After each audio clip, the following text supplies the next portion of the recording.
मसलहत आमेज होते हैं सियासत के कदम। मसलहत आमेज होते हैं सियासत के कदम। तू न समझेगा सियासत, तू अभी नादान है।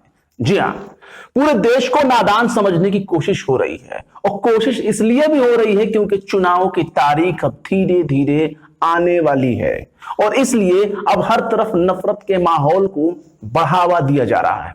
हम बात कर रहे हैं इंदौर की, मध्य प्रदेश की, मामा शिवराज के सरकार की, गृह मंत्री नरोत्तम मिश्रा के इलाके की, जहां पर एक चूड़ी बेचने वाले मुस्लिम शख्स की इसलिए पिटाई की जाती है क्योंकि उसका धर्म अलग था, और धर्म की बुनियाद पर उसको टारगेट किया जाता है। उसकी वीडियो बनाई जाती है, उस वीडियो में इस बात को कहा भी जाता है कि तू मुसलमान है, मुस्लिम है, और उससे यह भी कहा जाता है कि हिंदू इलाके में मत आना।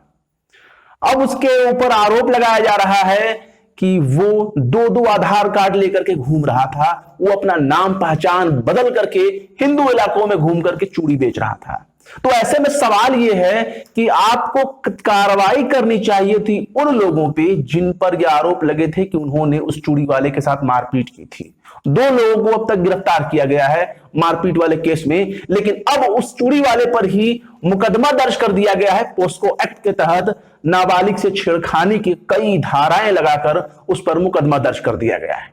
मतलब चले थे हम इंसाफ मांगने के लिए, और इंसाफ की दहलीज पर जब पहुंचे तो खुद इंसाफ हम पर ही हावी हो गया। इंसाफ तो नहीं मिला, वो जलालत मिल गई, वो जलालत मिल गई, वो शर्मिंदगी मिल गई कि हम काश सोचते रह गए कि हम आए ना होते, इस दहलीज पर खड़े होकर के हम इंसाफ ना मांगे होते। और ये सवाल है उस चूड़ी वाले की तरफ से भी कि आखिर उसका कसूर क्या था।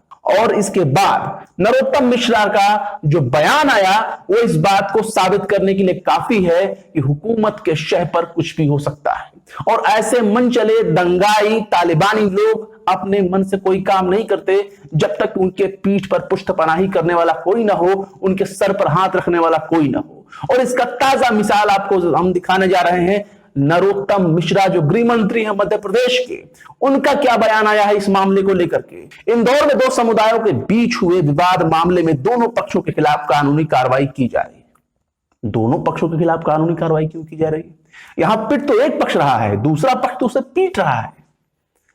लेकिन फिर भी आगे क्या लिखते हैं, मिनिस्ट्री ऑफ होम डिपार्टमेंट की रिपोर्ट के अनुसार एक विशेष समुदाय का व्यक्ति हिंदू नाम रखकर चूड़ियां बेच रहा था, जिसके कारण यह सारा विवाद हुआ। अब सवाल यह है कि उसका नाम क्या था, पहचान क्या थी। इन्होंने अपने बयान में यह भी कहा है कि उसके पास 2-2 आधार कार्ड थे।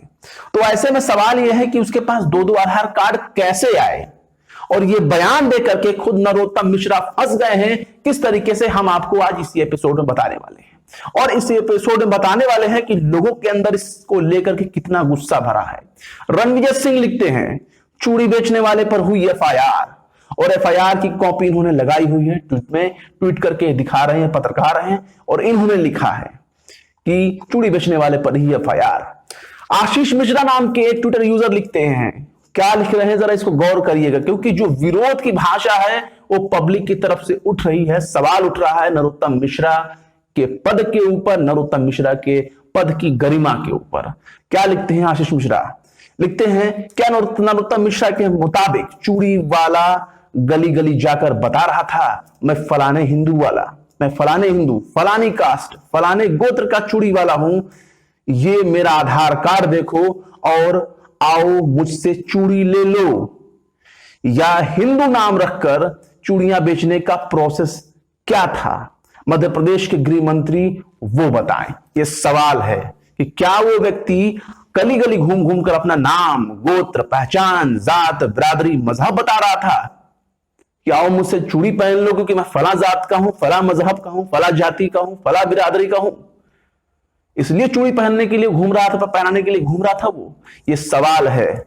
इसके अलावा टीवी9 भारतवर्ष लिखता है कि चूड़ी बेचने वाले मुस्लिम युवक की पिटाई पर बोले नरोत्तम मिश्र, हिंदू नाम रखकर चूड़ी बेच रहा था, 2 आधार कार्ड भी मिले हैं। इन्होंने नरोत्तम मिश्रा का जो बयान है उसके वजह से ये कितने गिर गए हैं। अशरफ हुसैन नाम के ट्विटर यूजर लिखते हैं और लिखते हैं कि क्या इंदौर चूड़ी विक्रेता तस्लीम के आरोपियों को बचाने का प्रयास किया जा रहा है? मध्य प्रदेश कैबिनेट मंत्री की बातें सुनिए। जुमलेबाज नाम का ट्विटर यूजर लिखता है, शर्म आनी चाहिए नरोत्तम मिश्रा को, और शिवराज जी को इतनी नफरत पहले नहीं थी। क्या नफरत के लिए सत्ता छीनी? पुलिस ने भी शपथ लेके कानून संभाला, फिर नाइंसाफी क्यों एक जाति के साथ? उसके साथ जो एफआईआर की गई है बकायदा रणविजय सिंह के ट्वीट को रिट्वीट करते हुए इन लोगों ने किया है। इसके साथ ही हम आपको बता दें कि 2 लोगों को अरेस्ट भी किया गया है चूड़ी वाले को पीटने के मामले में, लेकिन जबकि इतनी बड़ी भीड़ वहां थी और उसका कुछ नहीं निकला, कोई नतीजा नहीं निकला। ऐसे में सवाल यह है कि नरोत्तम मिश्रा ने जो दावा किया है कि चूड़ी बेचने वाला हिंदू नाम रख करके हिंदू इलाकों में घूम रहा था, विशेष समुदाय उसको बोला। आखिर विशेष समुदाय कैसे हो गया? जब वो एक नागरिक है और नागरिक के अधिकार से वो घूम रहा है, तो जो विशेष समुदाय के लोग, विशेष नाम के लोग उसको पीट रहे हैं, उनके लिए आखिर ये हिंदू शब्द का इस्तेमाल क्यों करते हैं?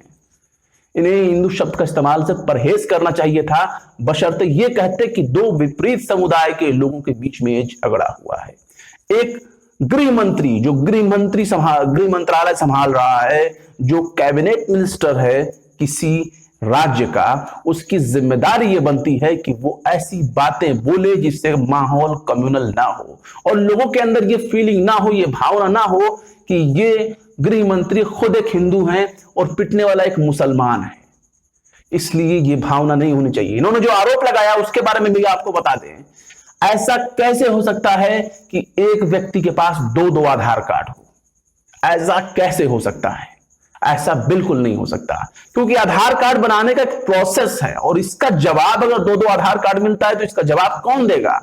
चूड़ी वाला नहीं देगा, उसके घर वाले नहीं देंगे, उसके इलाके वाले नहीं देंगे। इस सवाल का जवाब तो भारत की सरकार को देना चाहिए, क्योंकि आधार जो प्राधिकरण है UIDAI, वो जवाब देगी कि कैसे उसके पास 2 आधार कार्ड आ गए।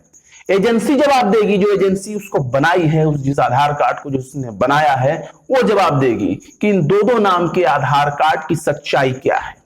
और ये भी बताना चाहिए इनको कि आधार कार्ड दोनों भारतीय हैं। ऐसा तो नहीं ना कि एक भारतीय हो और एक अफगानी हो, एक पाकिस्तानी हो, एक ईरानी हो, एक सऊदी अरब का भी हो सकता है।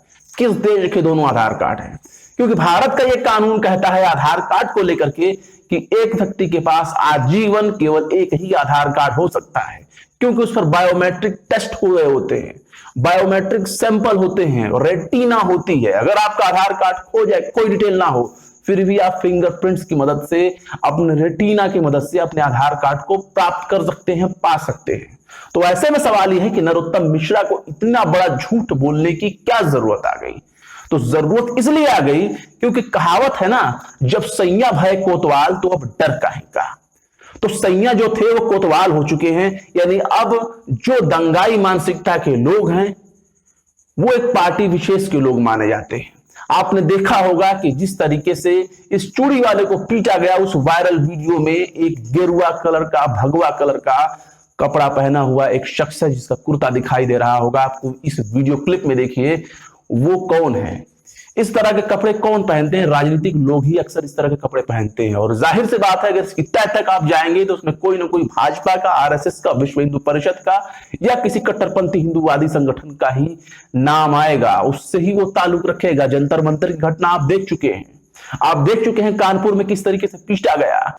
और ये तो अब एक ट्रेंड चल चुका है कि कुछ नहीं मिलता तो कह दो बच्चा चोर है, कुछ नहीं मिलता तो कह दो कि छेड़खानी की है, जैसा कि अभी ये मामला सामने आया है। कुछ नहीं मिलता तो कह दो कि धर्म परिवर्तन करवा रहा था, और कुछ नहीं मिलता तो कह देना गौमांस ले जा रहा था, गाय की हत्या करने जा रहा था या गाय चोरी करके भाग रहा था। इस तरह के आरोप लगाए जाते हैं और इन सब का मकसद बस एक होता है कि सामने वाले व्यक्ति की हमें हत्या करनी है, और हत्या करने के बाद ही उन्हें आत्मसंतुष्टि मिलता है। इस तरह की चीजें हैं। नरोत्तम मिश्रा ने जो बातें कही उसकी पोल खुलने वाली है, धीरे धीरे खुल रही है, और जनता ही उनकी पोल खुल रही है जितने सवाल उनके बयान को लेकर के उठाए जा रहे हैं। फिलहाल क्या कहेंगे आप इस वीडियो के बारे में? कमेंट बॉक्स में जरूर बताएं। वीडियो पसंद आए तो लाइक करें, शेयर करें और विवाद निष्पक्ष स्वतंत्र पत्रकारिता को सपोर्ट करने के लिए आप हमारे YouTube चैनल टाइम्स मेल को जरूर से जरूर सब्सक्राइब करें।